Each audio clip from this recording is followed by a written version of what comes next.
Shot glass of recovery, working the 12 steps, listen to fellows speak. You can listen in wherever you may be. It's a shot glass of recovery. Hi, everybody. My name is Lisa, and I am a host of the podcast, A Shot Glass of Recovery. Welcome to our literature study. We've moved on from the big book. We're now in the 12 Steps and 12 Traditions. As always, I like to thank AA Solution Seekers, my home group, for allowing us to use their room and their Zoom recording functions to record this podcast. If you are new to the meeting, that should be an indication that this meeting is recorded, and your shares are recorded as if we're just in a online meeting. It will be posted on the Shot Glass of Recovery, so if you don't want to share, you don't have to. But if you really have a strong burning desire to share and you don't want to do it on the recording, send me a chat message and I will make sure we leave time for you so that you can hold space with us at the end of the meeting. Another option is, as I read, if something comes up as I'm reading and you're like, oh, I really want to share on that before I forget, put your hand up.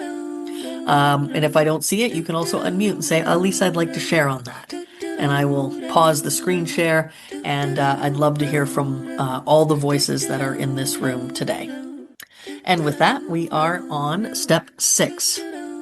So if you have your 12 and 12, get it out and go to page 63 in the 12 Steps and 12 Traditions. And for those of you who don't, I'm going to share it on the screen for you.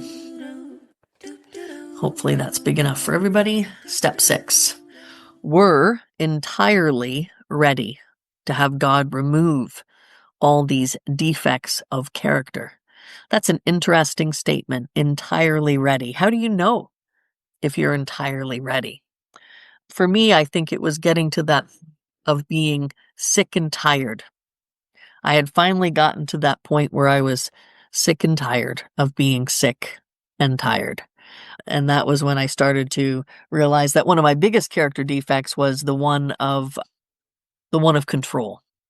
That one was probably the last one, the one that I found hardest to give up. Because as someone who had grown up basically taking care of themselves, I felt that I needed to be in control. Because if I wasn't, then people took it from me. So that's an interesting point to arrive at. So you might ask yourself, what does it look like for me to be entirely ready to have God remove all these defects of character? Okay, the 12 and 12 says this is the step that separates the men from the boys. They're not trying to be sexist. They're basically saying from the kids to the adults. You go from being seated at the kids' table to being seated at the table for adults. Do you remember that transition in your life? That was a miraculous time, being able to be seated at the big kids' table. So declares a well-loved clergyman who happens to be one of AA's greatest friends. He goes on to explain that any person capable of enough willingness and honesty, those are some words that I repeatedly highlight or underline whenever I see them in my book, because we are also told in the spiritual experience in the back of the book in Appendix 2 that part of our spiritual awakening and our spiritual experience, what is required is honesty, open-mindedness, and willingness. So if you see willingness and honesty, be sure to pay attention. So he goes on to explain that any person capable of enough willingness and honesty to try repeatedly, step 6, on all his faults. That's interesting. Repeatedly. What? God just doesn't miraculously come in and fix me and it's not permanent? That's called humanity, people. We will continue to be human. We will continue to be perfectly human, perfectly flawed, and we will continue to show up. So repeatedly is an important distinction, I think, when we talk about step 6. Without any reservations whatever, has indeed come a long way spiritually. That's another little phrase, an indicator of the journey of our steps. Come a long way. It doesn't say we have arrived. We are finished. Spirituality gained.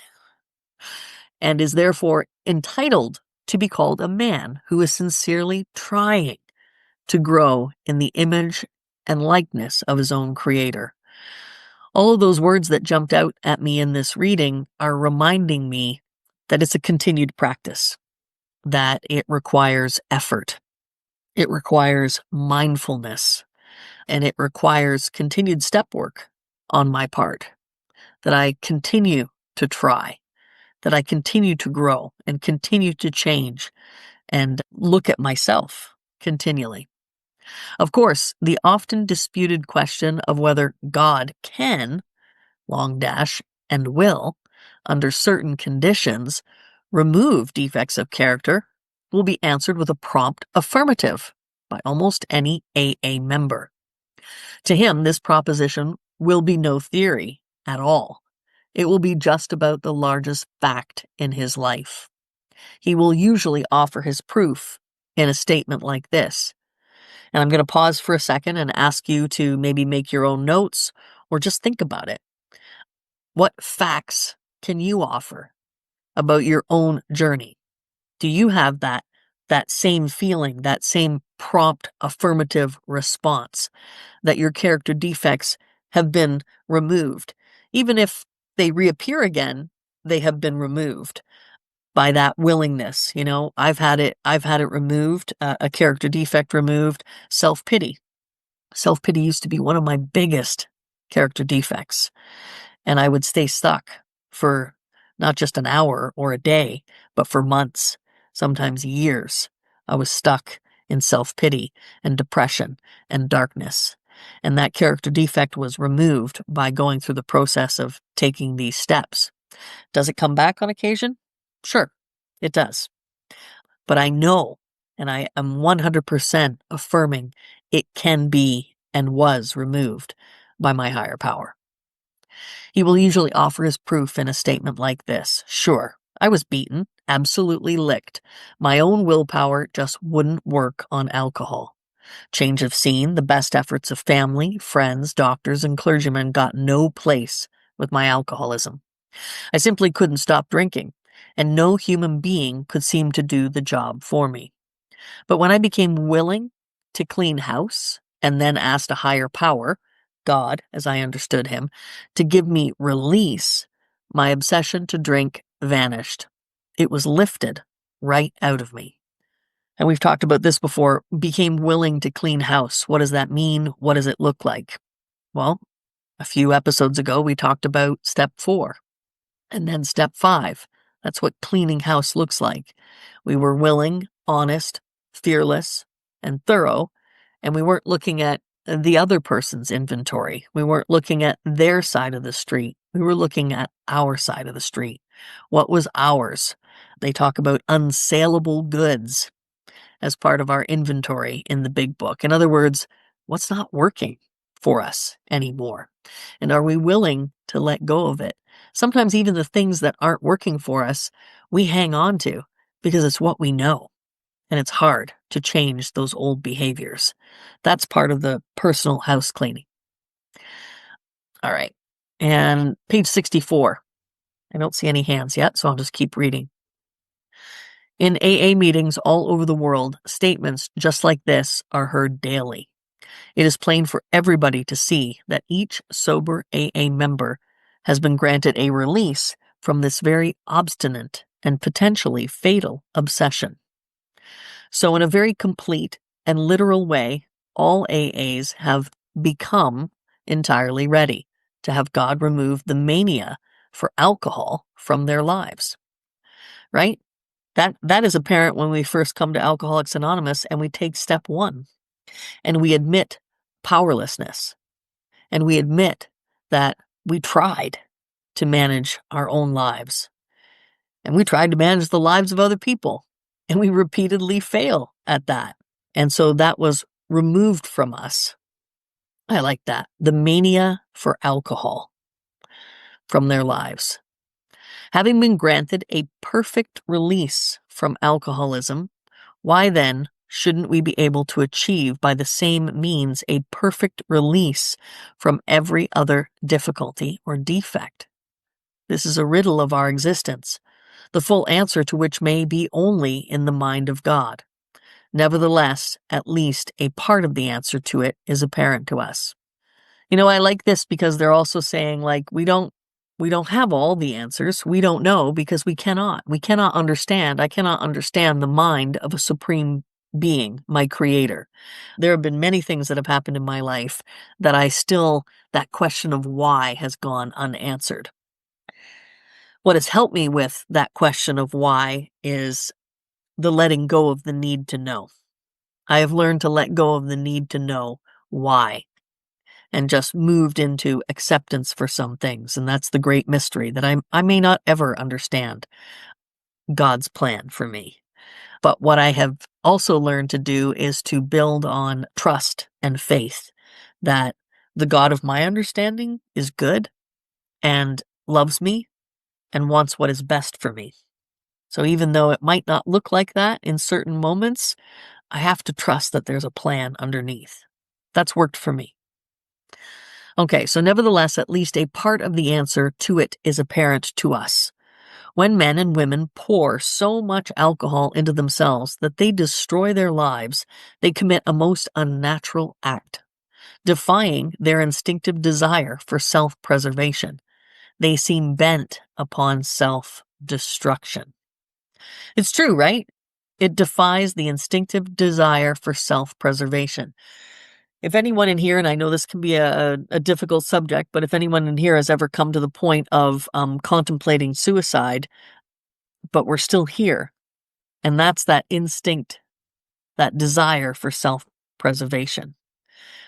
And I'm grateful for the ponder, because if there was no ponder, if there was no moment of questioning, many of us wouldn't still be here. That's that natural instinct that says, wait a second, do I really want to do this? This is a permanent solution. There's no coming back from that solution. And yet with alcohol, we did just that. We killed ourselves slowly by poisoning ourselves. It says they work against their own deepest instinct. As they are humbled by the terrific beating administered by alcohol, the grace of God can enter them and expel their obsession. Here, their powerful instinct to live can cooperate fully with their Creator's desire to give them new life. For nature and God alike abhor suicide. And so a lot of us will talk about coming to Alcoholics Anonymous, that terrific beating administered by alcohol. That's that gift of grace, right? That gift of grace got us to the rooms of Alcoholics Anonymous. I see your hand, Sam. Come on in. Hi, everyone. I'm Sam. I'm an alcoholic. It's funny, you were just mentioning that was the line that I wanted to pinpoint, and I wanted to pose it as a question, perhaps. Do you think it's a necessary feature of God entering and expelling our obsession that we reach this, what I would call the description of a bottom? When working with other alcoholics, sometimes I recognize this in myself, that there was a time where I had more drinking to do. I just wasn't willing, and I just couldn't reach that point, even though I had been in AA for a period of time. Like, that was a necessary feature of my understanding of God and my hitting that rock bottom. But I just was wondering if people feel, because I think that perhaps it's not that way for everybody, but it was that way for me, and I hear it described over and over and over again in our literature. So I just wanted to pose it as a question. I don't know if anyone can relate to that. Thank you. Thank you so much. And yeah, I'd love to hear from the group as well. An answer to that question. My thoughts on it are the book talks about low bottom and high bottom drunks. And there was a time when low bottom was what Alcoholics Anonymous saw and what we treated. And we've come up with terms like a gift of desperation. But there are many of us who are coming in before that absolute demoralization has to hit. There are some people, and what a gift that is, to not have to lose everything, to develop open-mindedness and willingness and honesty. Mike. Thanks. My name's Mike. I'm an alcoholic. Sam, it's a really interesting question. I guess my personal answer to it would be we all had to hit some kind of bottom to get here. In my experience, getting sober I realized that what I thought was bottom wasn't really my bottom. I realized how miserable of a life I had been living once I got sober and once I started working the steps, and that my actual bottom was a lot lower than I actually thought it was when I came into AA. And I think that's important as it relates to step 6, because I think we hit bottom, a different bottom on all of our defects of character. Some of them are just, I wasn't really a very good person about my ego or about being selfish or whatever. And then other defects of character, for me, had a much lower and darker and deeper bottom. And that was an important realization to me going through the program and going through the steps.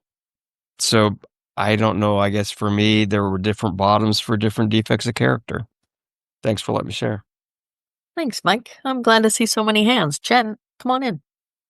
Sorry. Where's I cough when I introduce myself? Hi, everyone. Jen, alcoholic. It's a really interesting question, Sam, and one that I reflect on a lot, particularly as I try to help other newcomers.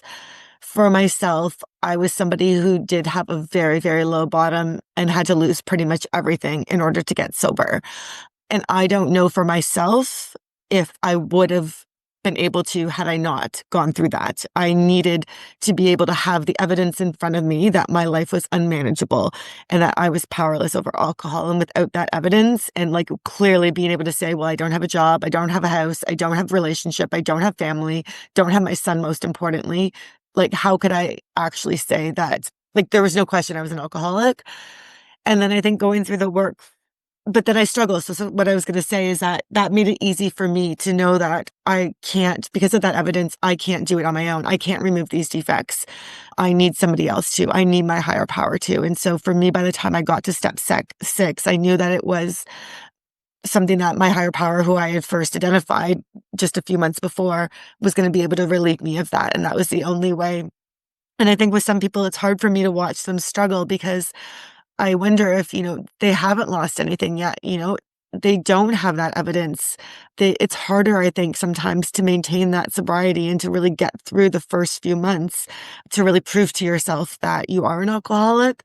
So I don't really know that there's a right way or wrong way. I wish I had been somebody who could have gotten into the program probably 15 years ago, but I didn't. I had to learn the hard way, like a lot of us do. So thanks. Thank you, Jen. Great question, Sam. Karen, come on in. My name is Karen. I'm an alcoholic. I think a high bottom is a modern something that we've created in our modern society. Back in the day, we didn't have treatment centers. Not that I was around back then. I'm making that sound like I was. I'm not that old. Anyway, but back in the day, they didn't have the treatment centers. So, and there was so much stigma. People didn't know. So the only example we had of an alcoholic was the one who lost all and ended up, homeless and living underneath a bridge. But with the advent of treatment centers and things like that, and the internet and Zoom, and although we don't advertise, we've had lots of people who go on TV and talk about their recovery and things like that. So there's been a lot more education. So I think what it does is allows people to I know everybody that I know knows an alcoholic in their home in recovery, which is something that, 50 years ago wasn't true. And so it's a lot easier to get the information now, to recognize that you are, to see yourself and stuff.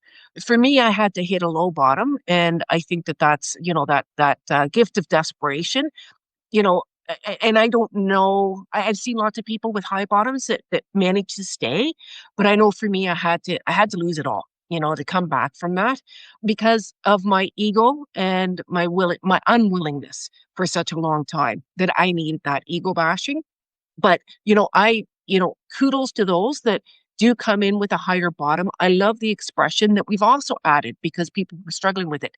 You haven't lost it yet. I mean, the idea is it's a progressive disease, and we have to remember that, that, and many people will talk. I think it's really great I don't think it's really great when somebody goes out, but I think it's really great when somebody goes out and talks about that experience because they'll talk about having picked up the drink after so many years and it was like double increased speed, and that's the progression of the disease. Anyway, great topic. Thank you. Thank you, Karen. And yeah, a reminder that everyone's experience is different. Carolina, come on in. I'm sorry now, colleagues. I'm traveling, so I would say off camera, but my internet is a bit wobbly. So absolutely love that. Can you hear me? Okay. So when I came to LatestA.A, I was convinced that my bottom was just financial. You know that I got myself to bad financial situation, and that's what really got me. But then to discover, and especially the steps, I realized that that hole is much deeper, and I believe that then I discover emotional rock bottom, moral rock bottom, and through that, I think I hit that spiritual rock bottom. And I think when I got there and I understood my soul sickness and my spiritual condition, which was none, I think that really opened that channel for me, to learn. And thank you so much, Lisa. I absolutely enjoy everything, and I think you might have called my God today because not only we started on page 63, but like everything else is personally helpful. Thank you. Don't you love it when God is like screaming at you? Carolina has a personal story about the number 63, page 63, house number 63. It's quite an interesting story if you ever get to hear hers. Andrea, over to you. Thank you, Carolina. Hi, my name's Andrea. I'm an alcoholic. I'll be honest, I didn't really hear the question, so I don't know if we should repeat it or I'll just go with what I think might be related. With regard to high bottom and low bottom, I feel almost like we categorize that according, like, in similar ways that we define success in our world, right? With a superficial kind of notion. And I like just looking at bottoms like bottoms. And because I didn't lose anything from the outside, and I lost everything from the inside. And so it wasn't visible to a lot of people, not even to myself for a little bit, right? I was fooling myself because that's when I was like functioning alcoholic. So, I hear people say that, a bottom is personal, and what could be high for someone could be low for someone else, etc., and vice versa. So I just thought it can be deceiving, just like alcohol itself. Like, you may have no idea that someone is at their bottom, and they really are, but it's not obvious or visible to someone else. That's all. Thanks. Thanks, Andrea. Carla. Hey, everybody. My name is Carla. I'm an alcoholic. So my bottom, really, really, really low. And it's equally proportional to why and am I, and the removal of all doubt. Now, I could know that I was alcoholic and that I drank alcoholically. I mean, blacking out and all the shit that follows after that. But when every single doubt was removed from my mind is when I was able to surrender. And it was like the choice was taken away from me. So, my thoughts on that. Hey, good discussion. Thank you, guys. Okay, back to step 6, page 64. I'll continue reading until I see more hands. Thank you for putting your hand up and creating that wonderful discussion, Samantha. But most of our other difficulties don't fall under such a category at all. Every normal person wants, for example, to eat, to reproduce, to be somebody in the society of his fellows. And he wishes to be reasonably safe and secure as he tries to attain these things. Indeed, God made him that way. He did not design man to destroy himself by alcohol, or by any other means, I would add, but he did give man instincts to help him stay alive. Page 65 in the 12 and 12. It is nowhere evident, at least in this life, that our Creator expects us fully to eliminate our instinctual drives. So far as we know, it is nowhere on the record that God has completely removed from any human being all his natural drives. Since most of us are born with an abundance of natural desires, it isn't strange that we often let these far exceed their intended purpose. And here's where the problems begin. when they drive us blindly, or we willfully demand that they supply us with more satisfactions or pleasures than are possible or due us. That is the point at which we depart from the degree of perfection that God wishes for us here on earth. That is the measure of our character defects, or if you wish, of our sins.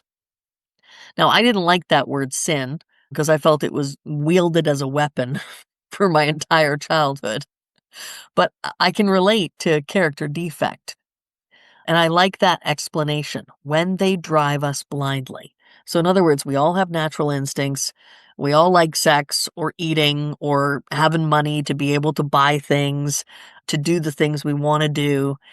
But when these drive us blindly, or we willfully demand that they supply us with more satisfactions or pleasures than are possibly due us, that is the point at which we depart from the degree of perfection that God wishes for us here on earth.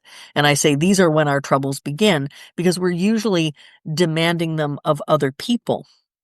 We are expecting that other people will have less so that we can have more. I remember it was a cool trick that my aunt did. There's lots of kids around at a holiday party, of course, we're cutting something. Let's say we're cutting cake or dividing up a chocolate bar. And the one who divided the chocolate bar had to pick last. So you can imagine the thought, the serious dedication that went into dividing that chocolate bar equally. But if that had not been set up in advance, the person dividing the chocolate bar might have divided it not equally, not fairly, and kept the biggest piece for themselves. That's an instinct going amok, running amok. Our selfishness driving us blindly. But man, did that ever correct that situation fast? Because of course we always fought over someone getting the bigger piece. Just a small sort of life example. That is the measure of our character defects, or if you wish, of our sins. If we ask, God will certainly forgive our derelictions. But in no case does he render us white as snow and keep us that way without our cooperation. So that might answer the question, well, why do these character defects not get removed? Why does God not make me perfect? I asked. I said the prayer, right? Please remove from me all my character defects. Amen. One and done. Wow, that would be easy. Wouldn't that be easy? And here's the caveat. Without our cooperation. And when are we reminded to pray? When we read the big book, when we read the 12 and 12. Does it say once a week? Once a month? Go to church on Sunday? You're good. It talks about daily and conscious. So for me, conscious means not rote. Sure, I can memorize a prayer and just rhyme it off. I'm good. I'm covered now. But that's rote. It talks about conscious contact and daily contact. That's a reminder for me to do this every day. That is part of me cooperating with my higher power. Not just ticking a box and not just running through the steps. Oh, yay, I've got to 12. I graduate now. Start again. What step are you in today? How many of you did step 1 today? Did you admit that you were powerless over alcohol and other things? Have you recognized there's parts of your life that are unmanageable? Did you acknowledge a higher power today? Did you turn any of your willful thoughts over to the care of your Creator today? I know, it's asking a lot. It's only 9:30, but most of us have been up really early because we attended a 7 a.m. meeting together. What about having a conversation with one of your spiritual advisors in Alcoholics Anonymous, or a sponsor, or a peer? Have you done that? That's a step 5. Did you meditate? What step are you in? That's a good question to ask yourself. All right. Still no hands? Where's my cooperation line? There it is. That is something we are supposed to be willing to work toward ourselves.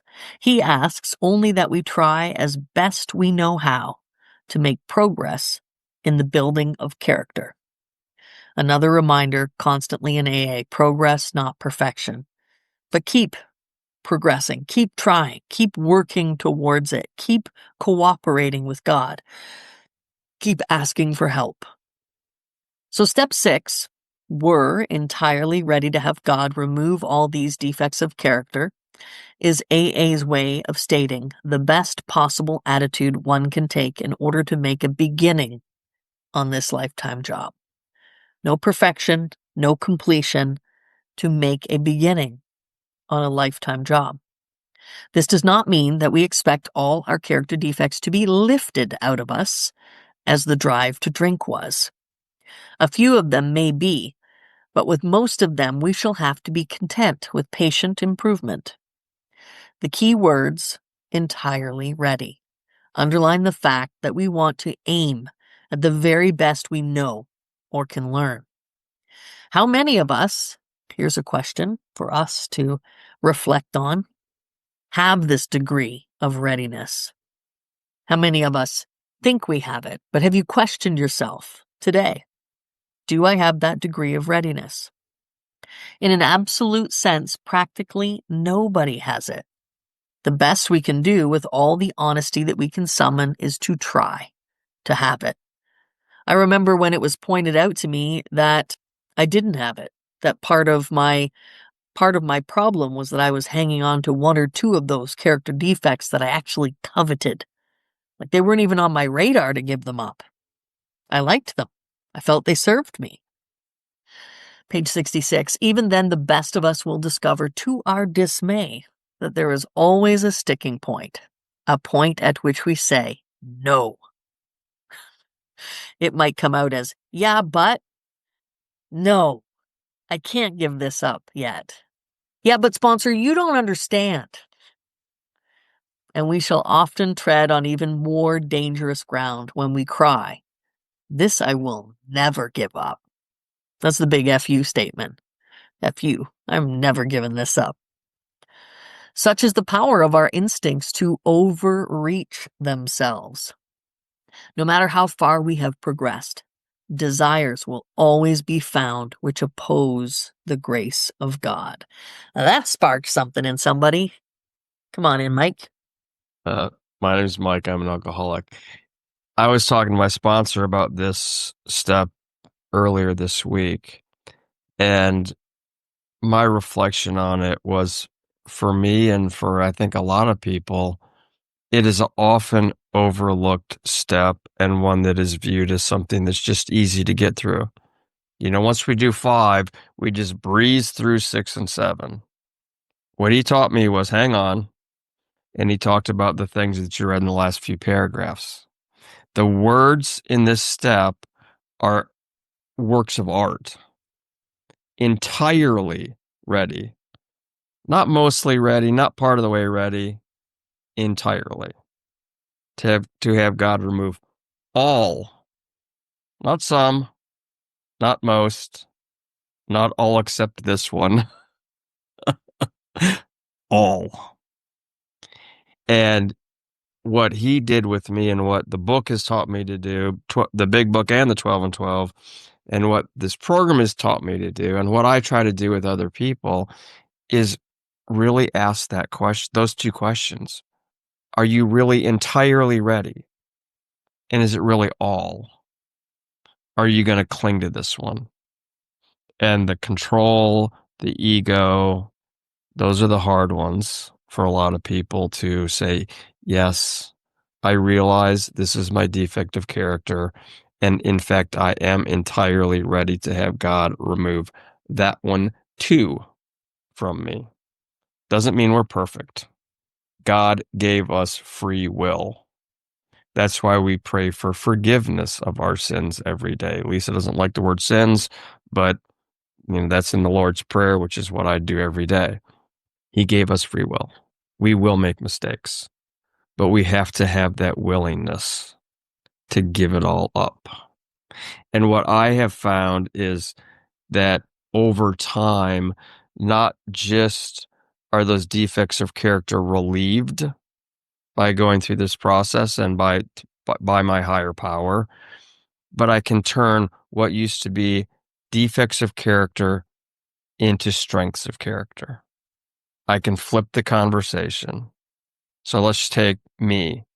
Defect of character. I was just a mean person. Mean, mean, mean. Am I entirely ready to stop being mean? Yes. So then the rest of the story is I want to be nice. It's not as simple as I don't want to be mean anymore. I want to be nice. So this step, to me, is so incredibly important. And if we skimp on it, we're going to be stuck with those defects of character until we do step 6 fully, completely, thoroughly, honestly, and correctly. Thank you. Thank you, Mike. And I heard you mention assets. Isn't that part of our work, right? Taking a character defect.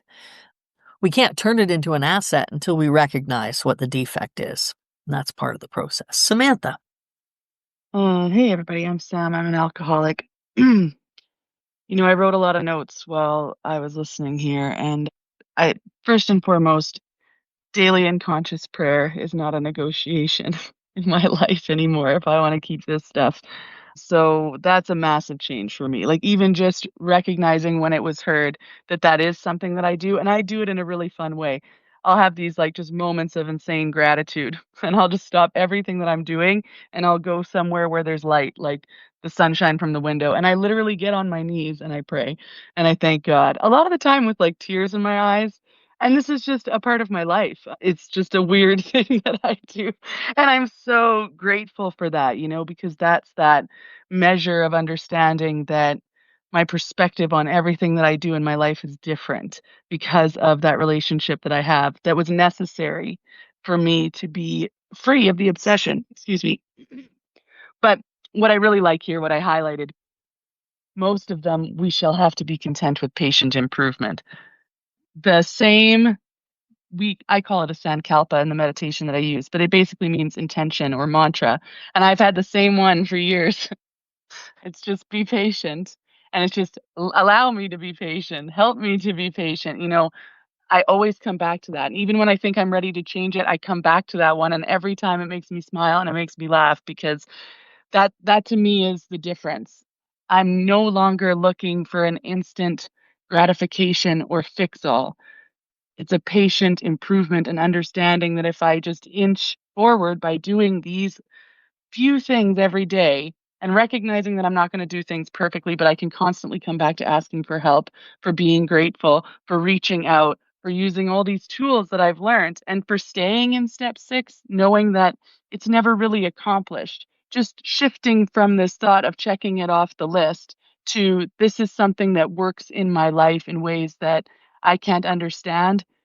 The humility of that sensation has given me a totally different trajectory in the way that I think. And it's given me a lot of patience and kindness to myself because I'm able to sit back and allow my life to happen and unfold before me and be a little bit more accepting of things as they happen instead of trying to control or arrange things to happen. And what I've noticed is that my life is getting easier in a way that I just could never have foretold. And I still don't really understand, but I don't have to. And I think that was an important piece that you acknowledged as well. Like, I can let go today of the need to know absolutely everything and the need to know why. And I can still move forward and I can still fall back and ask for help and recognize that that's a feature of who I am as a human being, struggling and trying with patient improvement to just get a little bit better. So this made me kind of tear up and laugh at the same time because will I ever have this perfect entirely degree of readiness? I don't think so, but I'm getting ready on a lot of stuff, and that's a massive improvement from who I was, only 3 years ago. So this is just really cool. Thank you for letting me share. Thank you, Samantha. Over to Chris. Thanks, LatestA alcoholic. Chris. Hi, everyone. Awareness is the first part of all this. I've been around a lot of years, and I'm such a complainer. But everyone along the way would agree with me, and no one would say, "Hey, you're wrong. Look at it this way." And this is the first time that I have a sponsor that's kicking my butt. And it's like, gee, thanks. Like I put down this town so much in the past 2 years. Putting it down is not helping the situation much so ever. So I was really afraid to go to our business meeting in person here. And last week I decided to go. Well, my sponsor decided for me to go. Let's put it that way. I really didn't want to go. And I said, I'm going to explode. He says, just sit and listen. So I did. And then the chair says to me when I come out about no one calling me, he says, the phone works 2 ways. I says, okay. I says, my anniversary last week, this place was packed. I had people here from Bancroft all the way to London. So someone is using the phone. I says, and it's they're frustrating, and so then they don't have an alternate GSR. So I'm the alternate GSR of the group now. So now Mike said to me the other day, and it was really good, you belong to that group now. And I thought, you're right, and the changes will take time. They will take time. And every week, every the month, I'll go in there and I'll make a suggestion. And if it works, it works. And if it don't, it don't. And that's okay. But I really want it to change. And I'm supposed to be going to an in-person meeting, which I really don't want to go to. I love Zoom. But this is all part of the change, right? And thank you. Thanks, Chris. If you've taken the commitment, you've got to make the commitment. One of the things we talked about at our group, AA Solution Seekers, was what does it mean to be a trusted servant? And then the group discussed and I believe voted on what that looks like. And it means that you don't just take a position and then only show up once a month to give your report to the group. How are you supposed to be a trusted servant if the group doesn't know who you are? They can't trust you. Sounds like you're moving towards entirely ready, Chris. Love it. Any other hands this morning? Okay, let me go back to the screen share. This is great, guys. Keep doing what you're doing. Put your hand up and I'll stop reading. Okay, some who feel they have done well may dispute this. So let's try to think it through a little further. Practically everybody wishes to be rid of his most glaring and destructive handicaps. No one wants to be so proud that he is scorned as a braggart, nor so greedy that he is labeled a thief. No one wants to commit the deadly sins of anger, lust, or gluttony. Well, gluttony, I'd argue I'm okay with that. No one wants to be agonized by the chronic pain of envy, or to be paralyzed by sloth. Of course, most human beings don't suffer these defects at these rock bottom levels. We who have escaped these extremes are apt to congratulate ourselves. Yet can we? After all, hasn't it been self-interest, pure and simple, that has enabled most of us to escape? I remember hearing an old-timer, a guy I've known for about 20 years, and part of his speech when he gets up and does his talk is, AA is the only place where you get a pat on the back for running out of a burning building to save your own life from a fire that you set yourself.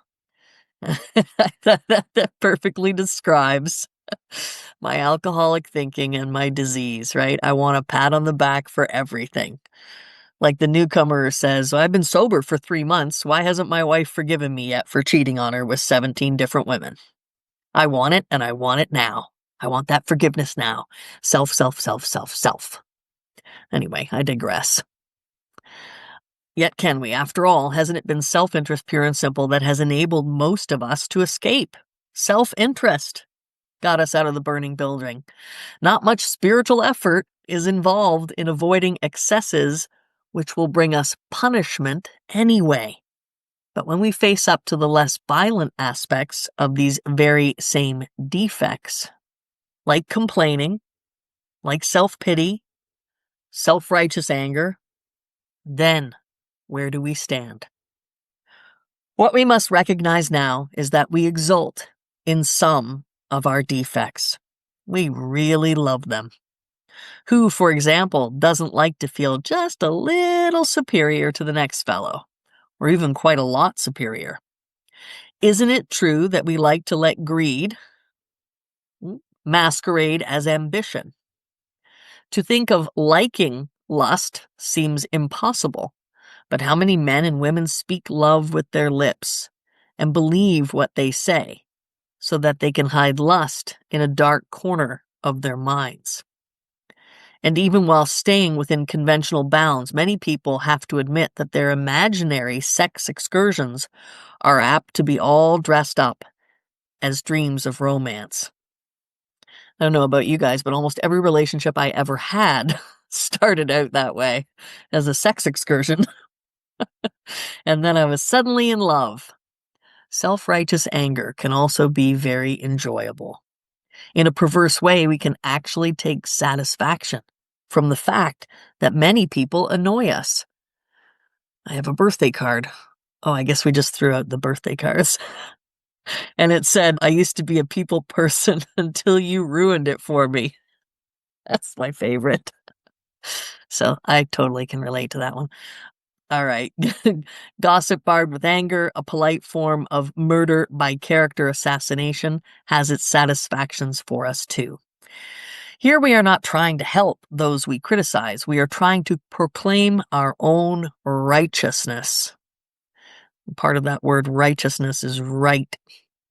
When gluttony is less than ruinous, we have a milder word for that too. I hate reading this one. We call it taking our comfort, because I love my comfort food. We live in a world riddled with envy. To a greater or less degree, everybody is infected with it. Isn't that true? How often has self-pity crept in when I'm focusing on what someone else has that I don't? There's that envy, there's jealousy, and then the self-pity comes. It's like a snowball effect. All the rest of my character defects pile onto that one.